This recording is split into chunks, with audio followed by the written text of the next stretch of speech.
If you are a new game developer, planning to become one, or you've made projects before and want to hear some of my tips for beginners, these are some tricks that I use to get going, stay on track, and navigate those first few steps into making a new game. Collect all of your ideas in a single place. This can be a Google Doc, memo app on your phone, or even a physical notebook. I've used all three and they all work equally well, so pick one that you're most comfortable with. Start by writing your main goals for this project, what kind of things you want players to be able to do, and what sort of systems you want in place. Don't limit yourself only to ideas you think are possible. You want to just start writing and brainstorming as much as possible at this stage, so nothing is a bad idea. Once this is done, you can form your main gameplay loop and then start working on your prototype.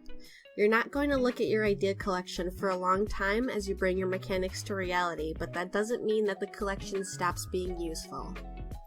When you inevitably get stuck, maybe you're unsure of what your original thought processes were or what mechanic to add next, go back to the ideas you wrote down and see if anything from there can be useful.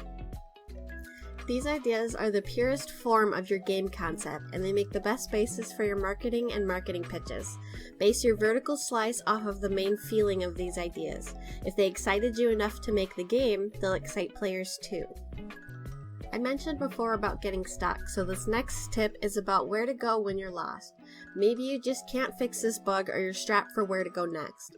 What I do is work on a side project. It might seem like you're giving up on your main idea, but working on a separate concept will refresh you and re-inspire you.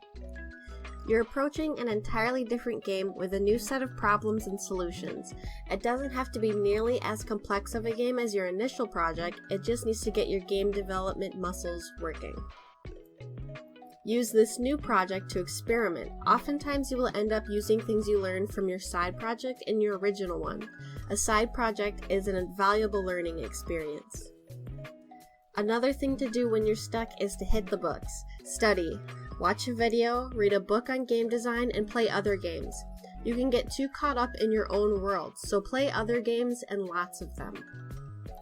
There is always something to be learned from the work of someone else. The last and most common step for being stuck is something called rubber duck debugging. This is a well-known programming trick, and not something I came up with on my own. Have some kind of object, a stuffed animal, maybe even a pet, and explain your problem to them. It doesn't matter if they can understand or converse with you, it's about you taking a new approach to the problem by trying to explain it. More often than not, just simply explaining it out loud will show you exactly what you did wrong. My last tip is to get trusted eyes on your project early. This is not the same as a public release, and in all honesty, you shouldn't have anything public-facing until you at least have a prototype finished. But this tip is about the process between prototyping and polishing. As soon as you have your mechanics in place, you want to ensure that the game feels the way you want before you start refining the experience. It's hard to explain to strangers that you're not finished working on the game, so the best people to try with first are family and friends, since they'll give you honest feedback and you can explain to them very easily that your game isn't finished. Have them play your game and let them go into the experience completely blind. Try not to tell them how to play, just watch and see what they do. See what they notice right away, see what they never notice, see what they attempt to interact with, and see what they completely miss. This is a great stepping stone to making a tutorial, since you now have an idea of what is easy for players to grasp about your game and what is a little less transparent. It's normal and completely okay to be embarrassed of your project at this stage. It's not going to look pretty yet, but you should still share your process. The key idea is to make sure that your main prototype and gameplay loop are fun. So even if your game isn't pretty, your players should still be having fun at this point. Something that people might say is, wow, this looks just like this game, or this reminds me of this game.